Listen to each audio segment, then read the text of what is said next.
you good? Your sound sounds good. Yeah, audio's good. All right, guys, we are here with the one and only Dave Colina. I'm so excited to see you today. By the way, how about this? Oh, what was that? I know that sound. That sounds familiar. There we go. O2 Energy. Last which week, one Fern is that? Is that the orange mango or the cherry cola? I have. No, I don't dare drink the cherry cola because Roz will beat me. Orange cherry mango. Cola. You got cherry cola? Oh, yeah, sorry. I got cherry cola. We just came out with this flavor. It's my favorite. We shouldn't have said that. This is strawberry lemonade. There you go. Now Christian, where are you on this, man? I don't have one. I feel left out. I didn't know this is the thing that we were. Hey, one day, Christian, you'll start a business and you'll get free O2 as well. You'll get free stuff. Until then, yeah. Until then, you can go online. You'll just work for us until then. Yeah, until then, go online, go to o2.com. Check out, is that the accurate website, Dave? What's the website? Well, drinko2.com, but I actually know a guy, Christian, and I think I can convince him to send you some product. That sounds good. We do stock O2 at my gym, Dave. Oh, nice. Good. Yeah. Awesome. Yeah. Cherry cola as of just now, as of the hitting recording. Yes, right. When did you start carrying O2? Well, I made the decision on June 23rd around 11:04. It's great to have you. As I was telling the guys, my dog was out, found him. I will say, like I was telling Roz, went for a walk. The dog went for a walk on his own. By himself. I was telling Roz, like, because I was barefoot, like I was, and as I was running, chasing him down, I was thinking, wow, this feels nice running barefoot. I was like really like surprised. I was like, this feels kind of good. And anyway, just to return to the basics. That's going to be a theme for the conversation today, I think. It is one of those things though, where you're glad you've been working out your entire life, because there's no way I probably did 2 miles barefoot in my underwear around the neighborhood. Wow. Right. And you didn't get arrested, which I think is the most impressive. I didn't say that. I did get arrested. And they dropped the charges pretty quickly. And no, because they thought you were a minor. Well, no, he was like, I'm a minor. Never mind. They looked down in his underwear and felt bad for him. It was indecent exposure. It was like, because you're near a park, kid. You're near a park. Anyway, it's all good. We got him, got back on the call, had my Tuesday morning call, and then I was excited to see this guy because it's been a minute. We interviewed you, remember, at WOD Prep? Yep. How could I forget? That was great. Top 5 Colorado moments for me. That was great. Speaking of which, we like and subscribe to the podcast. If you want to share this with somebody, please do. But Jay and I've been talking. Jay has one job, and he's yet to do it in 897 episodes. So I'm not even aware of what it is. That's my point. Yeah. Exactly. He's not good at context cues. Jay and I have been talking. We're thinking about going roadshow again, and doing some podcasts and dropping in. And news to me that we're thinking about it. It's weird because it was your idea. Oh no, but it's weird. Like I throw a lot of ideas at you, as you are well aware. I'm just surprised. Hey, I like a lot about this. Did that ever happen? We talked about that last time we were podcasting, I think 4 years ago. What did we say? A bunch of drop-ins and we've done it. I mean, I don't know if you're familiar with Best Hour of the Day. We've done the drop-in. I don't listen to it. No, don't touch the stuff. Many people. Well, so actually, funny story. To your point, Dave, about hey, you're thinking about starting a podcast and you're thinking about it some more. That's how the whole thing started. Really, like that was our first endeavor into like what I would consider high quality content was the dropping in series that we did several years ago. So that we started in Raleigh was the original one. Yeah, no, that was. That's my neck of the woods now. You guys come to Wilmington. Yep, we'd love to, but also. Are you in Wilmington now? I'm in Wilmington now. Yeah, Wilmington's a great area, by the way. Wilmington school. Yeah, it's not far. Yeah. But what did you say, Christian? He said it was close to one of our media guys, Nate. Nate, yeah. Our media guy. You've met Nate when you were here. Oh yeah. But I would say, to some degree, you would argue that was preemptive in the sense like we've done things before we should have in a good way. In other words, like we had no qualifications, no reason to do it, no money to do it, like all out of pocket. It was like, but if we're gonna do this thing, you gotta step out of your Yeah, they say that's the way. Yeah, sometimes you got to shoot your shot. I mean, like, was it a huge risk? No. Was it more of a perceived risk? Yes. But I mean, there was no risk other but it than wasn't.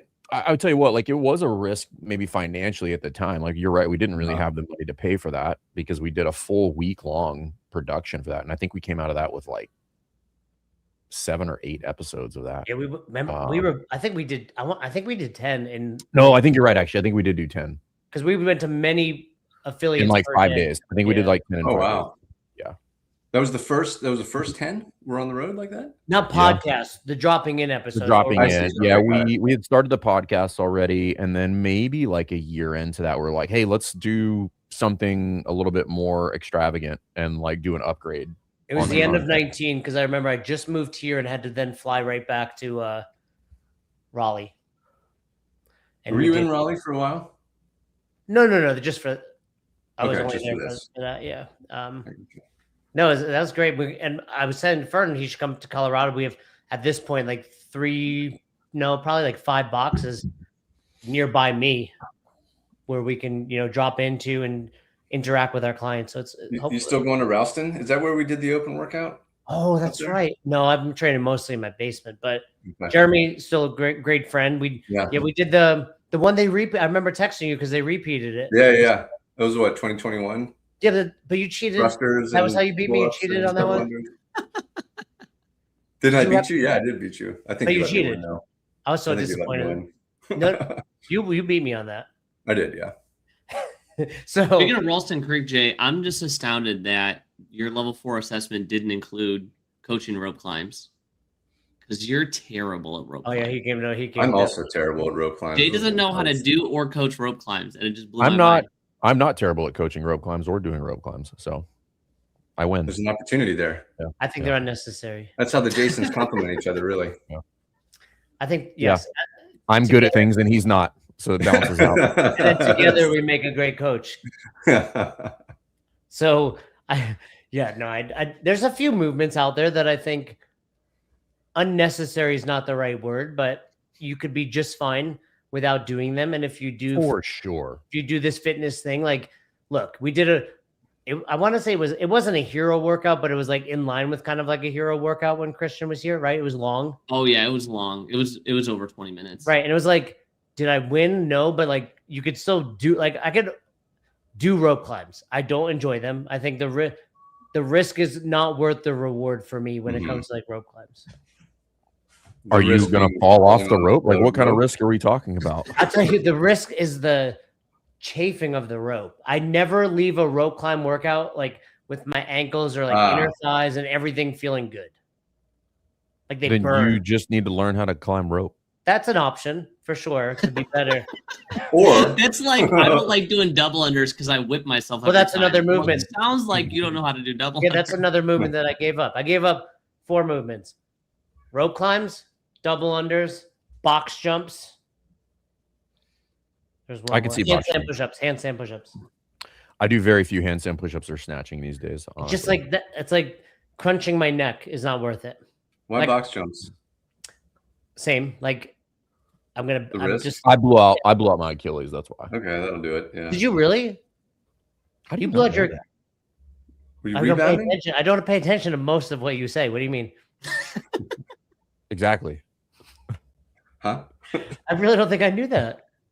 2013. Oh, that's why I didn't like. That's what killed my games run. Yeah, he was going to go to the game. That was It was literally like straight trajectory. It was that was like, oh, thank God. It was like a BJ Ben Smith 2012, 2013 is my year. I remember the documentary about Fern, like this guy. And then they just killed it. There's a whole. I have a conspiracy theory about there was a lot of people out to get me. I think the FBI was involved. Oh yeah, there's CrossFit sitting on that footage to this day. That's in the archives. They made me get sick. I took some antibiotics, blew my Achilles, and now there's a documentary about that. So you and Julie Fouché, big. She got a lot of great press for that. Where were you? I didn't see you doing a handstand walk and a cast. I was coaching. I was moving on to my next career, Dave. Doing the unsung heroes work. So we have Dave Colina on. This is exciting. You've kind of like we just haven't. You come and go. You're like I come and go. You know, I'm like a pleasant surprise. yeah, every you're now like and then. herpes. You know, like you appear every so often. You can take a pill and get rid of it completely, but we've never done that. Now I'm back. He's back. There's a little tingle happening. I feel like Colina is coming back. Oh man, we But can just seriously, end it there. this is great. I love it because I'm like always drinking coffee. It's a nice change of pace. I typically, full disclosure, I save this to like 1, and it's kind of like my last caffeine of the day, but it's like a little refreshing, especially like this time of year when it's hot out. No, we did not coordinate this plug. I want everybody to know this is not a coordinated plug here. Let me He check. paid us many Yeah, shekels. let me check the talked email about you sent an email that specifically said I need 4 plugs if I'm going to sell this show. That's 2. I need 4 plugs on FitAid because you're so terrible at them that it actually detracts from business. That's right. You That's must right. have misread that. So, but what was the idea of adding some caffeine to this thing So and making it a little different? Yeah. Well, boy, that's a long story. So O2 started out with just 2 flavors, and both of them had a little bit of caffeine, not a lot. This story is going to get better as you go. Yeah, I think so. Yeah, Okay. there's a narrative arc if you'll just shut the hell up for 15 seconds. And we had this was 2014, so we were kind of ahead of the curve in a lot of ways, and putting a sports drink in a can with caffeine. And people were like, "Is it an energy drink? Is it a sports He lied, drink?" Bert. It's the same. It's the same. You were so quick. You were so quick to step on his toes. I was like, "It's so preemptive to just make the joke." I knew I was going to make that joke. That was you were sitting on that joke, weren't Yeah, you? no matter what you for said, I was sure. going to say The that. timing was off. I mean, I would have given it to you anyway. He teed you up to tell the story just so he could squash it. That was a paid plug. So Yeah. actually, No, I don't know if you know this, Dave. I don't know if you know this, but Jay's moonlighting as a stand-up comic. It's working clearly. I saw that. I would say it's working really well so far.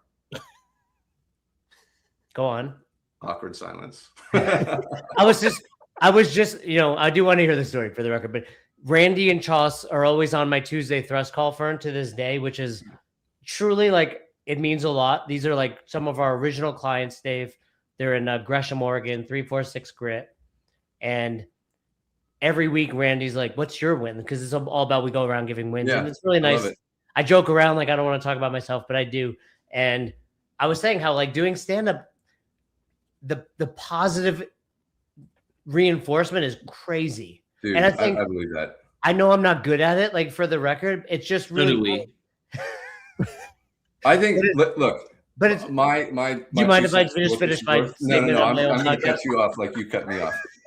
So I think that it takes balls to get up in front of people and do something that's really hard and blatantly do it and say, "I'm going to try my best to make you laugh. And I'm just going to suffer through this however long set, if and when you don't, because it's not like you're going to make everybody laugh all the time. So you're just completely exposing yourself to rejection voluntarily, which I think is a beautiful thing, man." Well, and that was my point. It's like no one's like, "You're so funny." Like a couple of people are like, "It's good." I know it's not good, but they're just.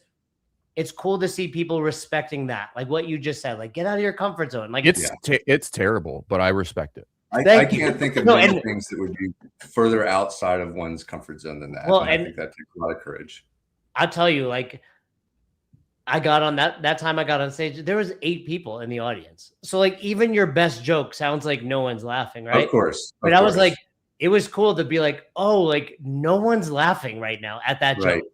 Like, right. like truly, like there was moments where I'm like, this one's gonna get it, and it was like quiet, right? And that's where, like, okay. And you lived, right? yeah, and I loved it. Like I didn't just live. Like I was telling Roz, I'm going again Friday. I've got 5 minutes, Uh-huh. and she was like, "You're going again?" I was like, I think some people that don't enjoy like being challenged, like joking aside, like playing Division I basketball or doing your sport, like the competition is where, like wrestling, it's like I look forward to the fight. Mhm. Practice is boring and all that. Like Mhm, I want to, sure. and she's like, "But you lose sometimes." I'm like, "Who cares? Like that's not what it's about." And it's the same. Like just knowing I'm going Friday, it's like so exciting to do. I do What made have you want some to get into feedback. this? Oh, sorry. What'd you say? Did I always want to? Yeah, what made you want to get into this? So like, It was about 10 years ago, because right around our wedding, Roz and I went to a Tony Robbins, like the Date with Destiny one. It's like 3 days. Yep. And you're like doing a lot of things, thinking about your goals in life. And that was the moment for him where I was like, I want to do that. We still have talked about it, like a CrossFit like skit show, essentially. Yeah. Like Yeah, that was, we have an idea for like a sketch show, Dave. and I think we'll do it when We're gonna do it. We just need to get. We need Fern to work about as much as I work, and then we'll be able to do it. And then don't hold your breath. And then I've always been like, I love just watching stand-ups, and while on seminar staff, like I think my delivery, I would often watch like Sebastian Maniscalco and other comedians. I think they're the best public speakers out there. Oh, yeah, for sure. Recently we were in Breckenridge, and I was just making up a joke, and Roz was like, I paraphrased, like, stop being a bitch and go do it. Yeah. And I was like, cool, I'll do a minute. I love Kill Tony. I was like, every Monday I'm going to post a minute. During that time, no joke, I found out there's a comedy place 100 yards away that I walked to. And I signed up for an improv class, which is last night, Mondays.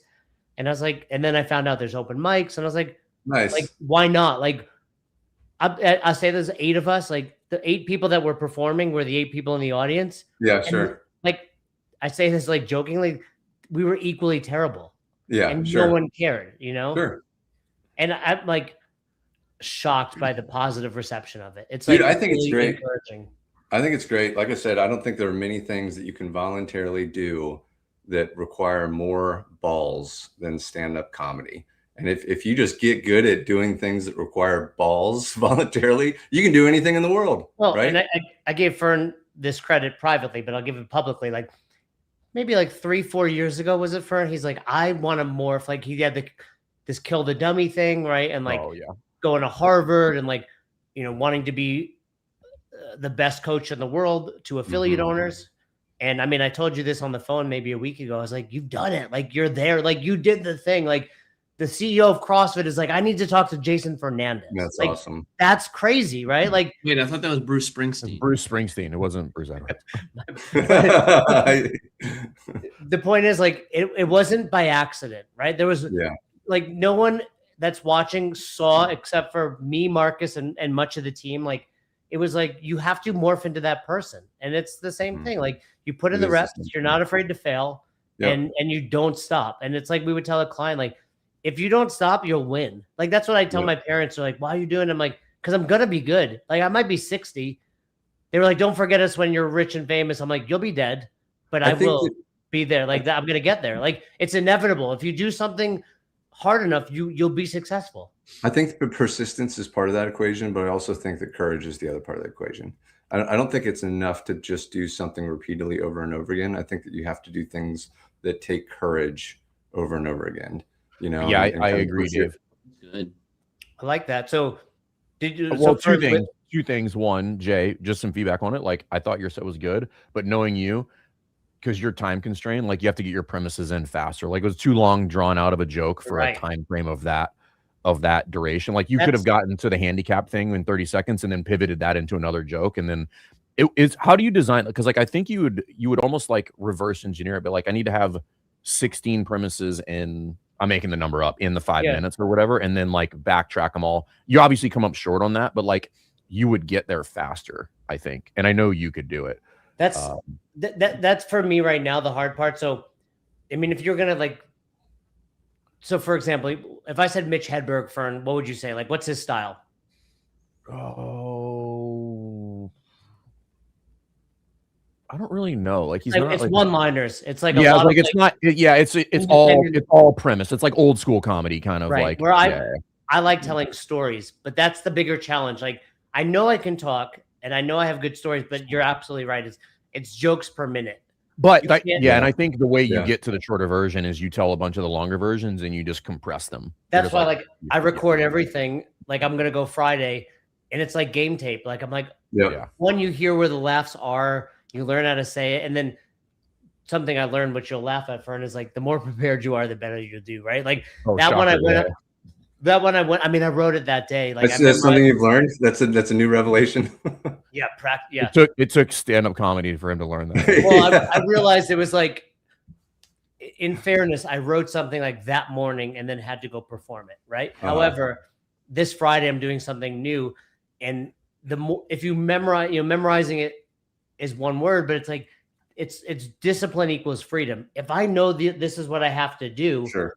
I can think outside of that. Where if all I'm thinking about is what I have to say, it's not as good. I think it was I was listening to Harrison Ford, I think, talk about one of the things that you learned about acting, and everybody thinks you have to go and learn all this woo-woo shit and you got to get into character. And he was like, 200. He was like, say your lines 200 times. And he's like, and he's like, after that, then you can actually act. But he's like, but people just don't do the volume to say the lines 200 times, like say it over and over and over and over, so that you're like, I'm not thinking about saying. It's like coaching. You can tell the difference between a coach who's said or used a progression 1,000 times versus one who's thinking about what the progression is. Like it's not complicated to tell the difference between those two. But to your point, Dave, about the courage, I think people understand repetition. But to your point about courage, I think people need to do not only things that scare them, but I think you even have to define that even further. Like there needs to be some real like internal fear about the things you pursue. About like, I would assume, Jay, I know you don't care, but I know there's some fear inside there if you unpacked it enough about like, people are going to think this about me if they know I'm doing stand-up comedy, and I'm going to do it anyway. And I think I'm just thinking like where the fear is, because I agree. Like you have to. There's something about it that's uncomfortable because you're seen as a challenge. So it's like where that is. And for I think me, the discomfort. Go ahead, Dave. Well, I was going to say, I think that when it comes to this conversation that we're having about success and what it takes to be successful and persistence versus fear, I think that all of us have some deeply rooted fears that go back to whatever they go back to, that or do a pretty good job of consistently telling us what we need to do by the level of fear that they raise. And I think that if we just made a practice of acknowledging what those things are and then acknowledging we're afraid of them and then just doing them anyway, we'd all be much better people for it. That's cool. No, I love it. This is the definition of bravery. People think that bravery is you do them, but there is no act of bravery in the absence of fear. If you're not scared of doing it, it is by definition not brave. Totally. And it has to be voluntary, I think, correct, in order for it to be brave. Like nobody has a gun to your head, Jason, about doing stand-up. That's voluntary. And I think that therefore it's brave. Well, thank you. And I'll tell you, a big part for me is like, and no different than Fern and you guys, like just showing the kids, like you could do anything. Yeah. Like that's 100%. Really what it is. And I truly want my daughter to like have a good sense of, women who are like, that's gross, right? Like, I'm like, I don't want that. Like, I want you to laugh at my farts. I want you to think things are like Nikki Glazer, right? You know her, Fern? It's like I want her to have like that sense of humor. Like just be a gross woman, but like in a good way. Like Nikki's not gross in a bad, like, I also think that no comics are offended. And I think there's a lot to be valued in being unoffendable. Like Jay, I would argue that you and I are very unoffendable. Like there's very little in this world that could offend either one of us. And that's a gift. Now, I think a lot of that comes from sports, but then inside of sports, there's a lot of dark humor, just like in a lot of military LEO, tons of dark humor, which is like, it's just really hard to offend people that come from those communities. Like there's just nothing that we find offensive. Like everything is on the table. Like the most absurd, outrageous things could be said, and like somebody in the room is gonna laugh and be like, that was dark. That's dark. Yeah. Okay, so Dave, what's something recently that you've done in line with this? Something scary, something that where's the last time you had some courage in doing something? Well, I guess this is as good of a segue as any. The capacity club. That's what I was doing. I'm glad you picked it up. I appreciate it. That was good. I'd been sitting on this idea that we'll talk about a little bit more for a while.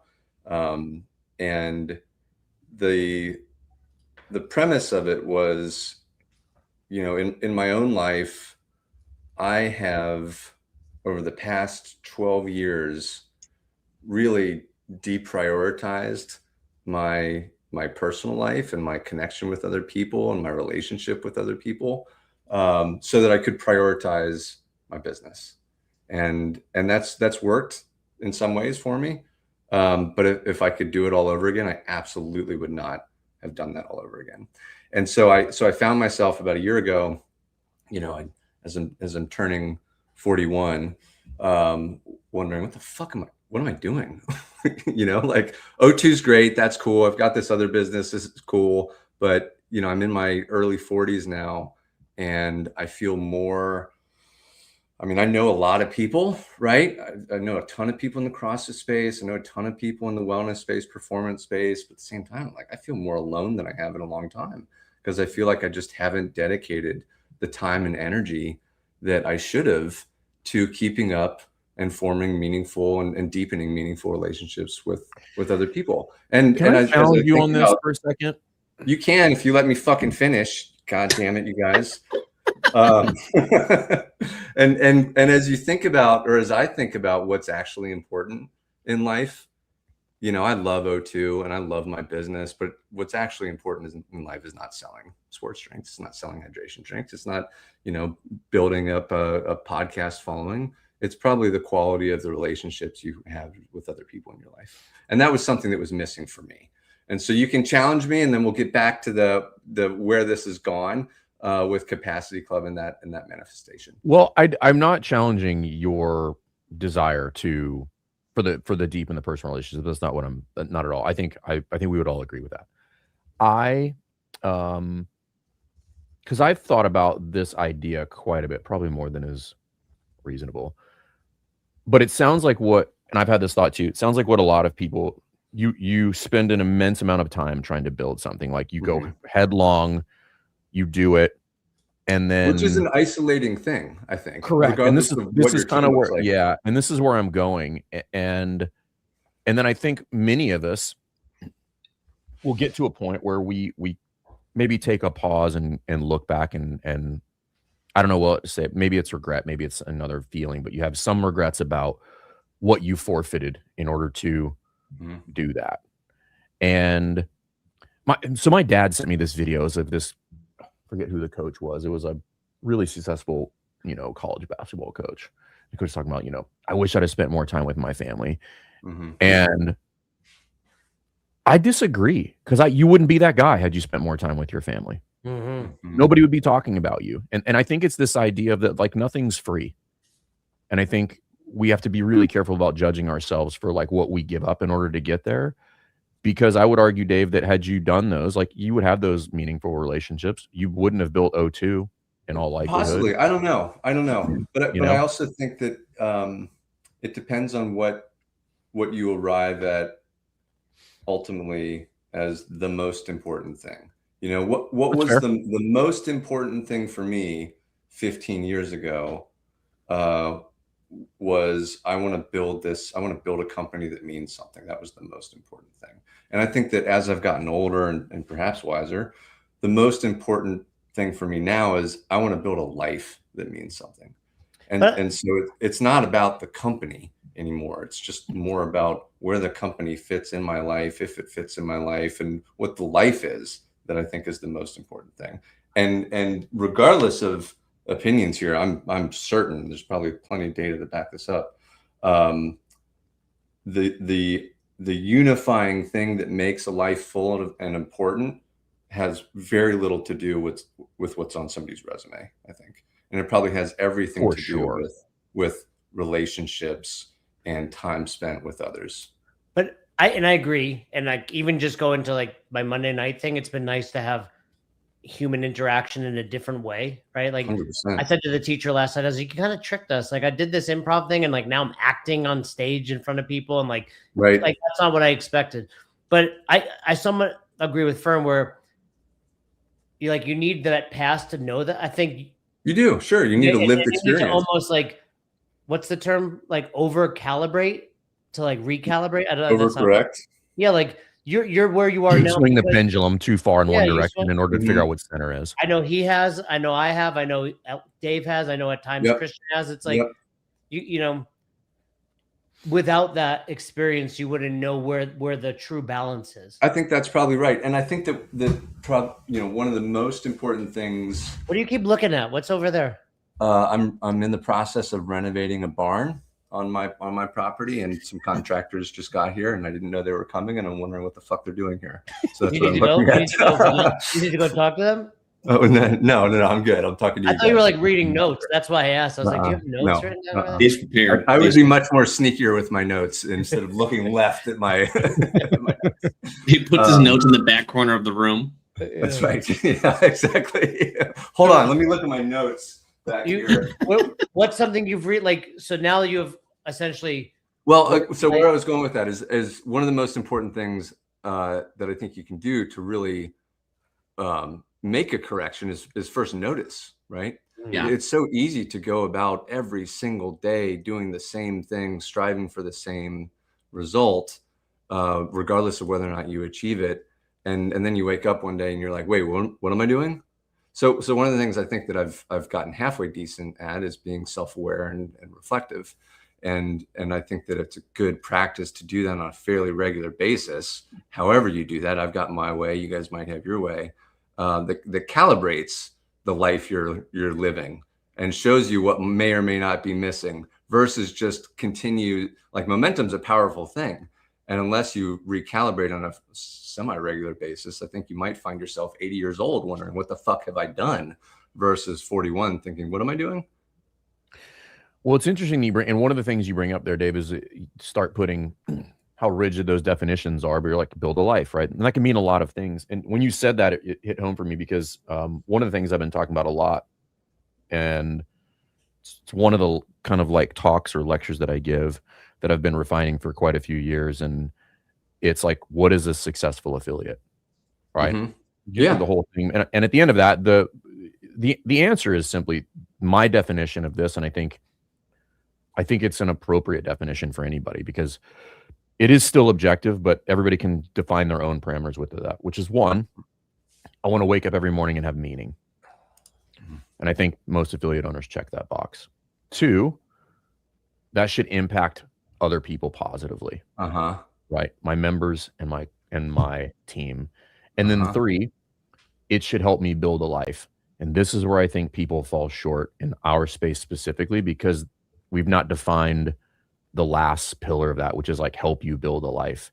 Because you could do this for 20 years, check those other two boxes and not have a ton to show for it. Yeah. Meaning not have meaningful relationships, like, you know, be tired and worn out. And I think all of those are objective, and we could pop the hood on any box and say, are you checking all three boxes? Whether your pile of money is this high or this high, is it helping you build a meaningful life is the question.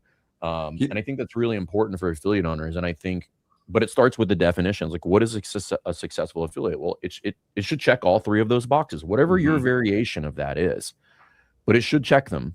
And you could lie to other people about it, but you can't lie to yourself if you're checking those boxes. Like, does it give you meaning? Is it really impacting your members and your team positively? And are you actually building a life or not? Or are you pretending to do so? You know, something that I've been, I'd be curious to hear your perspective on this after we have the conversation that we're about to have.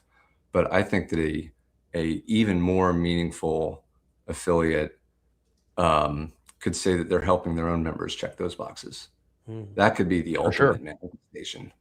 I mean, I think we help people get fit, but we actually help people find purpose and meaning and connections with others within the community. And I think there's a huge opportunity to do that within a gym. Yeah, and I think that's why I say positive impact, because I'm not really speaking about fitness when I say that. I say this all the time, that fitness is a byproduct of this whole thing. It's not totally agree with that. It's not the point, dude. Totally agree with that. I think if you are running a box and the purpose is to like get people fitter, I think that's a miss. It's a byproduct. It will happen by accident if you just create an environment and you create a box, meaning like a proverbial box that you can place people in and they come out better human beings, which was always Greg's thing, right? It's, he's always said it was the algorithm for creating better human beings. He's not talking about fitness. Right. I agree with that. And I think that's commonly misunderstood. I think that the physical element of that is the tip of the iceberg. And this probably ties into the subject of this conversation pretty nicely too. So with O2, we did this thing and you know, I got us down this rabbit hole. We're going to keep going down it for a minute. But I have been in the health and wellness space for a long time, professionally and personally. I've been doing CrossFit since 2012. I love it. I still do it. I have, you know, all these fucking books behind me. Most of them I've actually read around, you know, growth and improvement and all that kind of stuff. But what I've realized more recently is that is so much an individual sport, when I think the sport of life is much more of a community sport, much more of a relationship oriented sport, whether it's with your significant other or friends or people you volunteer with or whatever. And I think that in health and wellness, we've really missed the point lately. You know, everybody's trying to talk about, well, you know, if you get these new fucking, you know, peptide protocols or morning routines or, you know, supplement stack, you're going to be a better, happier, healthier person. And that stuff plays a bit of a role, perhaps, depending on what it is. But I don't think any of that's going to make people truly happy. You know, the only thing that really makes people truly happy, and I think is the biggest performance driver, is doing meaningful things with other groups of people, which CrossFit proved that thesis, right? And I think that CrossFit has an opportunity, or affiliates have an opportunity, to go a level deeper beyond just the individual performance part of that and beyond just the physical part of that. And that's something that with this thing we'll talk about, Capacity Club, I think we've done in a kind of cool way. So give us an idea what Capacity Club is. Yeah, tell us about it. It started off around this thesis of performance through connection. So it's not a supplement. It's not a thing you buy. It's you know, it's free. And we tested this thesis with a group of 30 O2 customers. I sent out an email kind of with this overview of what my thesis was, and then a challenge that I put together for a group of O2 customers. And I said, for 30 days, we're all going to do the same 4 things over and over again. We're all going to work on 4 daily non-negotiables. And they're all about physical capacity. So scratching the surface, tip of the iceberg, physical capacity. We're going to, number 1, drink 1/2 of our body weight in ounces of water. Number 2, we are going to eat 2 servings of fruits and or veggies with each meal. Number 3, we're going to walk or run or some combination 3 or more miles each day.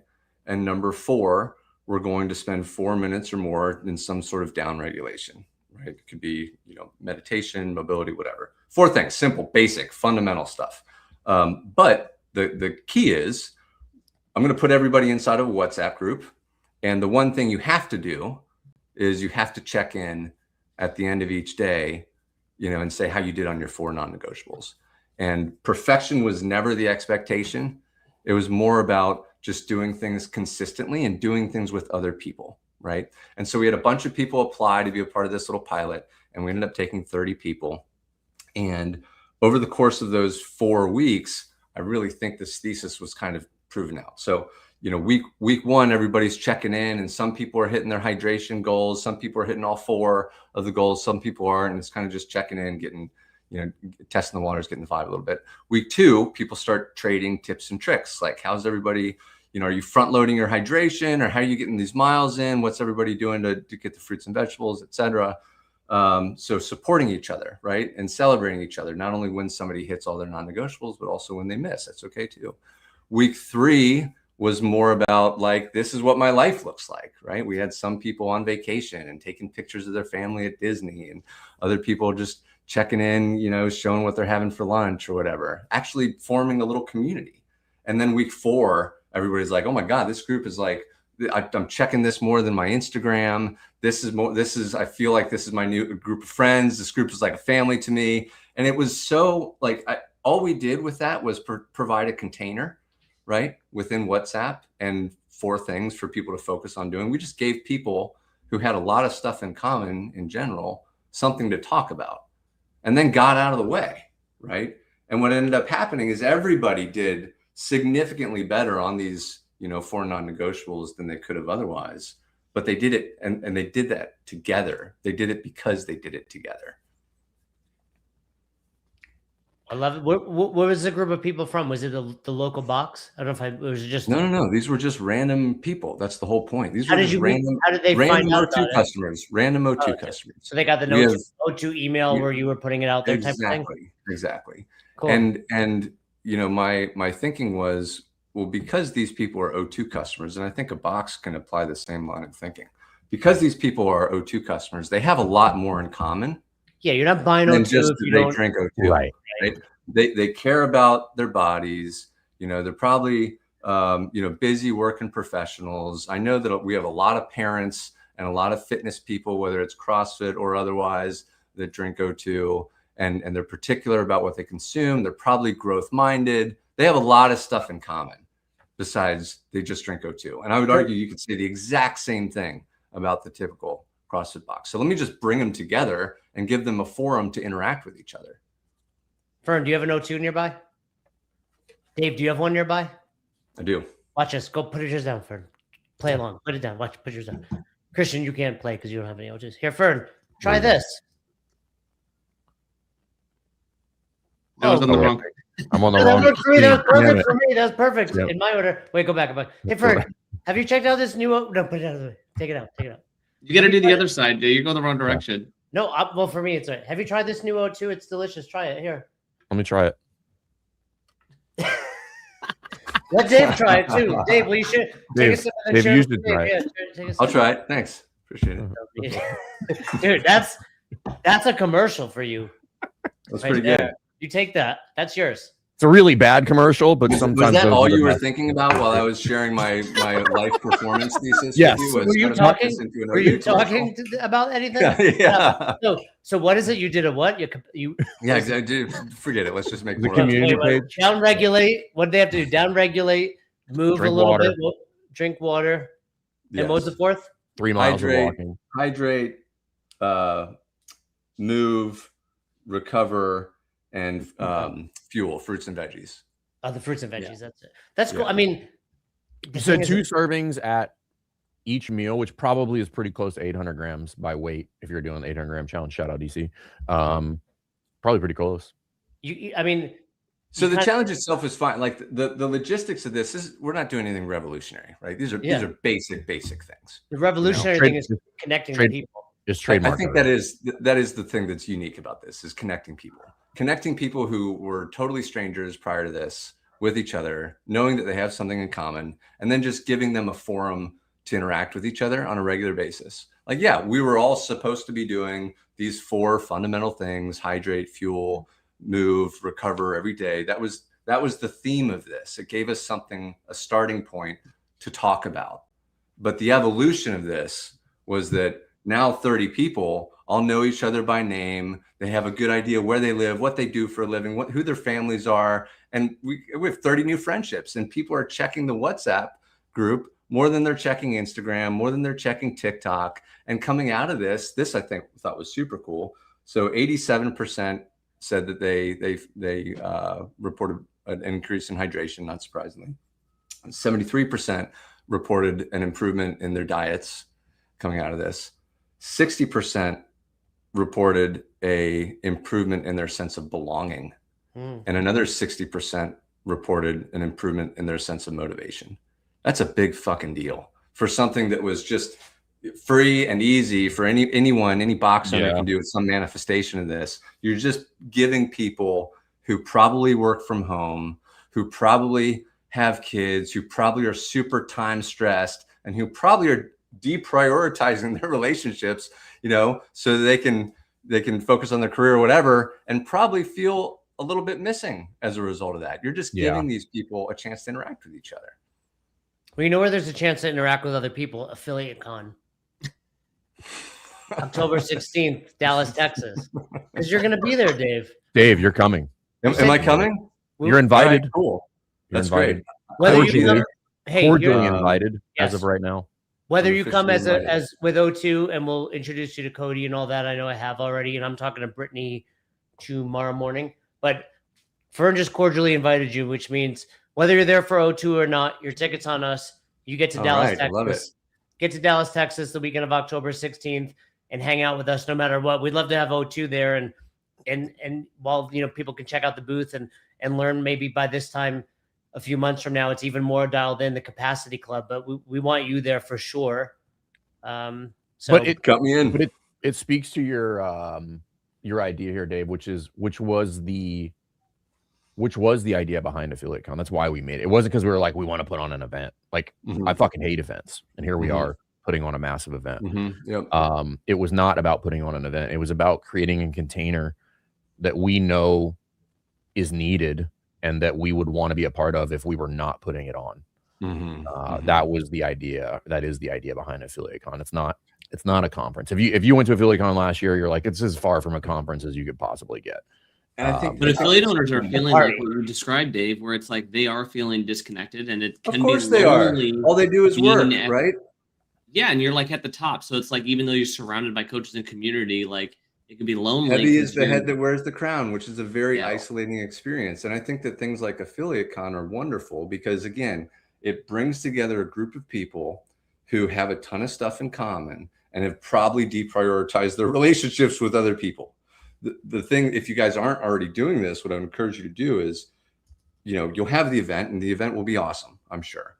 But events are one-off things. If you can somehow find a way to facilitate connections before, during, after that event so that people can keep those conversations alive, I think that's where the magic would really happen. Affiliate University? Dave. Yeah. We made that up for you. No, I mean, we hear it every time, whether it was at our old masterminds, whether it was at AffiliateCon last year, like no different than what you've done, Dave. As a human being or as an affiliate owner, oftentimes you just feel like you're on an island. Like sometimes as a parent, sometimes as this, like, and then when affiliate owners get in the room and they're like, oh, there's this, you know, one of the things Fern and I've said is like this, you should feel like this. You're like, you're doing your own thing. And like, but they see other, I mean, but it's nice to be, it's not, what is it? Misery loves company. And anybody loves company. You know, it's nice to know that you're not alone. But the number of calls that Fern and I've had were like, hey, you're never going to believe what happened at my affiliate. And like, of course I believe it because I had 8 other people tell me the same story this morning. You know, like you're in it. Like it's all, I mean, Fern, right? How many times people are like, I thought I was alone and this just made me feel better. Yeah, I think I've told this story before, but I was talking to an affiliate owner, and this Jason, who I don't, he's up in Connecticut, CrossFit Charlton, and we got on a call, and he's just like, he's doing well, by the way, quit his teaching job, you know, full time in the box, and then he was just like, "Is this supposed to be this hard?" And I said, "Yeah," and he was just relieved. He just said, "Oh, I thought I wasn't capable of doing it." I said, "No, this is hard. Everybody that tells you that it's easy is a fucking liar and has never done this before. Like it's hard. Now we don't want it to be hard forever. There will be different variations of hard, and you will learn to adapt to different types of challenges and things you need to overcome. But yes, it's hard. Otherwise, everybody would own their own business." Yeah, sure. Well, you know? it was. And one thing that I think would help me personally, because, you know, I was thinking about this before we jumped on, like what would this look like? What would my version of a CrossFit box look like, knowing that this is my thesis and this is my new thing, whatever.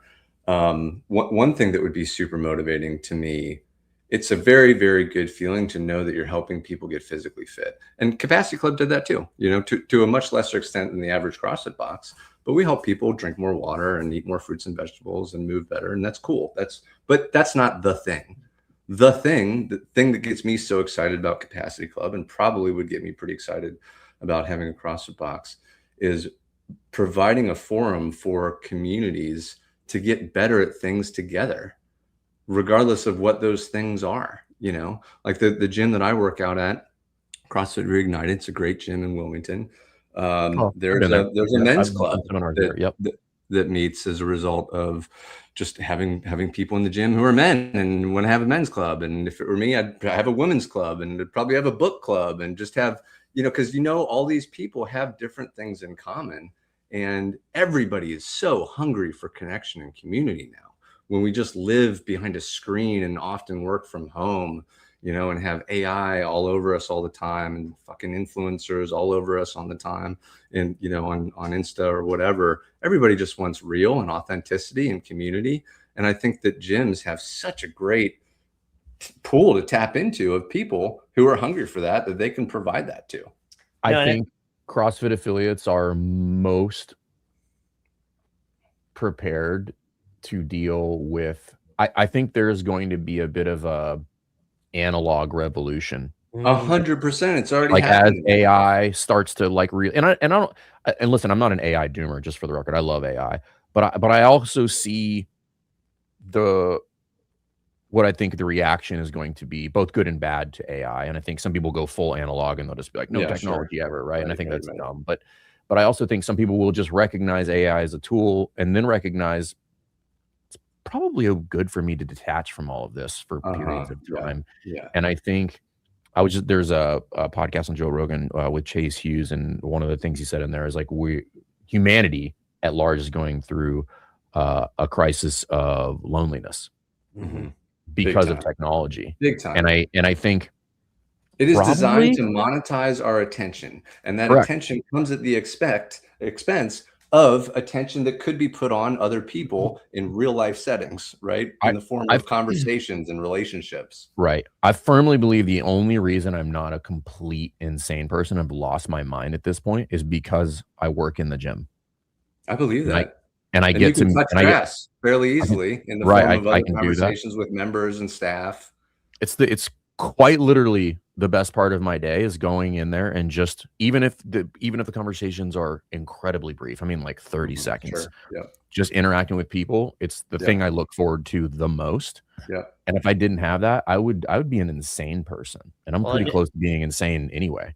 If think about what it's doing for you, and more importantly, what it's doing for them. Right. Because like to them, you're like the owner, the L4, the flow master, the business owner, like he's talking to me and taking time. So like, it's one of those things like Tosh would say, right? Like it's actually helping both of you. Yeah, for sure. It's worth remembering, like our members look at us the same way. And I'm talking to like our clients, where it's like the same way that our clients look at you guys or look at the team or look at coaches, like, hey, your members are looking at you that way. Like you're the guy.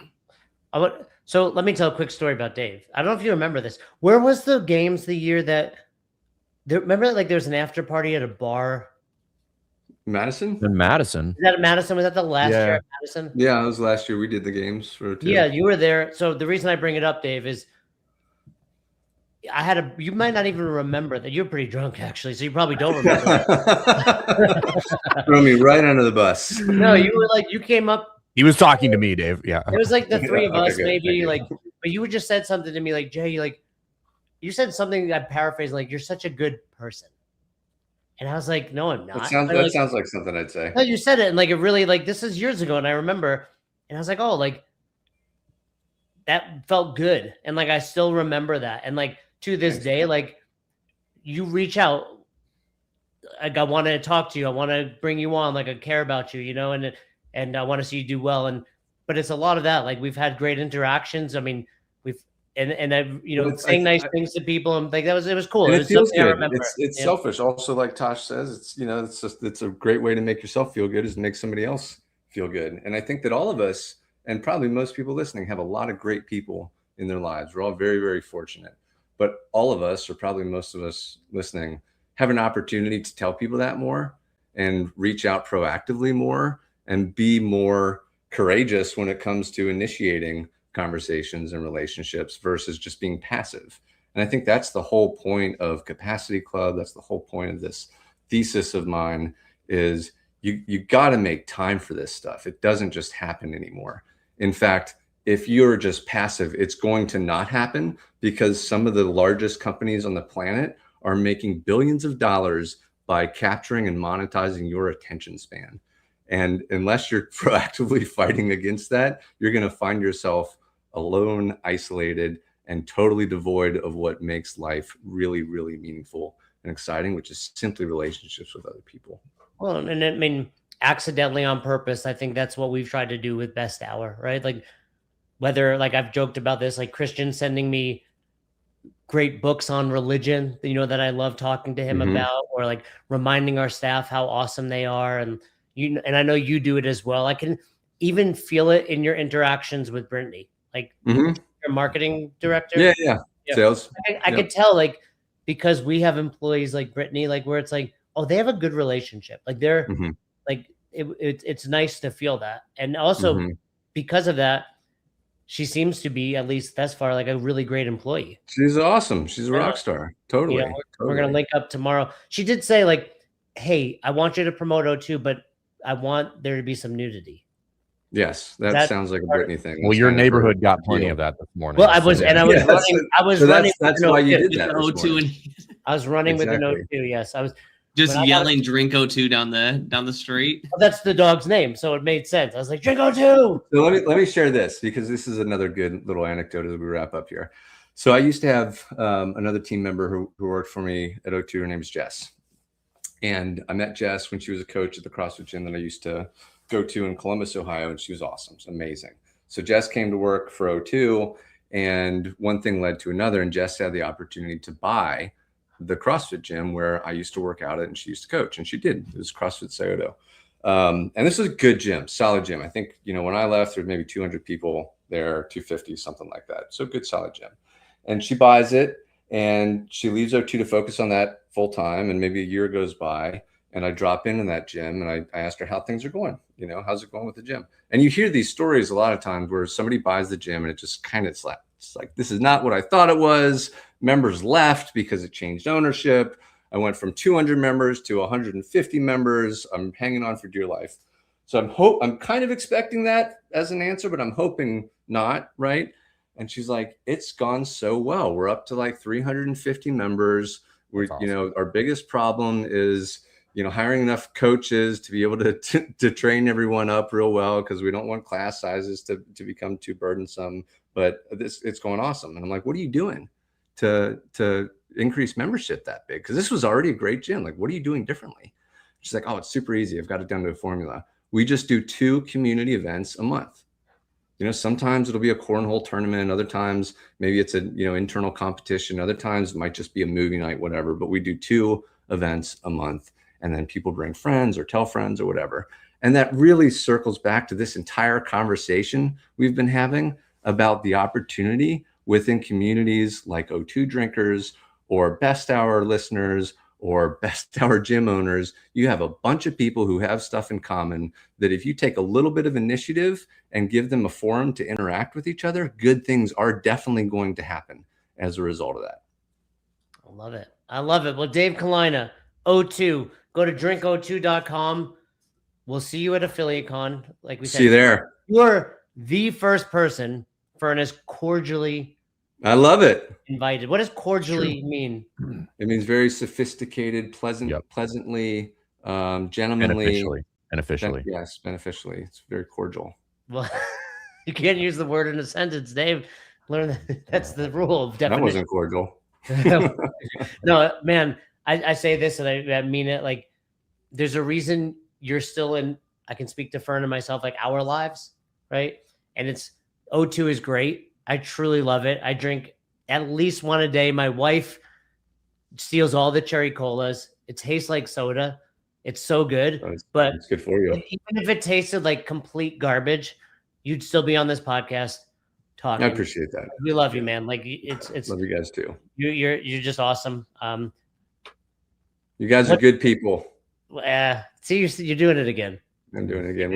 I'm going to get somebody to cry on this. Together we make one good person. You compliment each other. One good person. I think that's true. Fern and I are like so different that if you take the best, get rid of the worst, add the best. What do you think, Christian? Is that true? Yeah, I mean, I think you're really funny, and Fern's a great coach. There you go. So together you make a really funny, great coach. You do need both. What more could anybody ask for?